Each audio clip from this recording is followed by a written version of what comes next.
très ravi de prendre part à cette 4e édition du Forum d'IFRAN, consacré aux investissements et à toutes les voies de développement et de croissance de notre continent.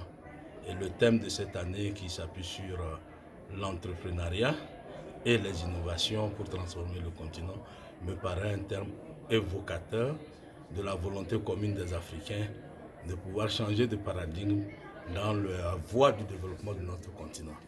Innover, est-ce un choix? Nous n'avons pas le choix. Nous devons nécessairement suivre la dynamique mondiale.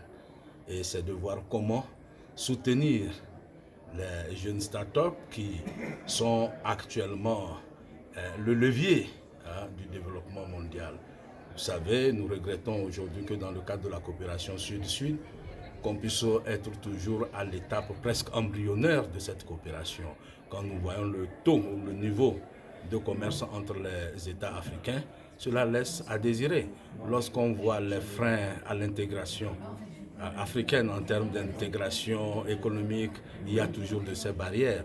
C'est des choses Pourquoi que ça bloque encore? Ça bloque encore. Nous devons changer cela. Il faudrait que les volontés politiques exprimées par les dirigeants dans le quotidien des peuples de notre continent, que cela puisse se faire voir. Donc c'est un forum d'action. Et je pense que pour le Togo, chez nous, les innovations prennent une part active. Il y a tout un ministère dédié à l'économie numérique. Et nous savons bien qu'aujourd'hui, avec les innovations technologiques, cela crée de l'emploi, même si, d'un côté, il y a cette peur de voir certaines fonctions, certains emplois traditionnels disparaître. On va aussi vers la création de nouveaux emplois, d'où la nécessité d'aller vers des formations pour relever le capital humain. Nous en avons besoin.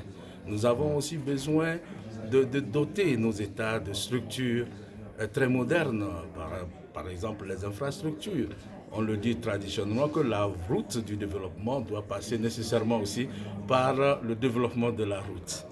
Et nous pensons que cette prise de conscience des acteurs économiques et politiques du continent va aider à changer de paradigme dans les choix ou les options de développement de notre continent. Encore une fois, je souhaite plein succès à ce forum et qu'il devienne une référence chaque année pour les acteurs.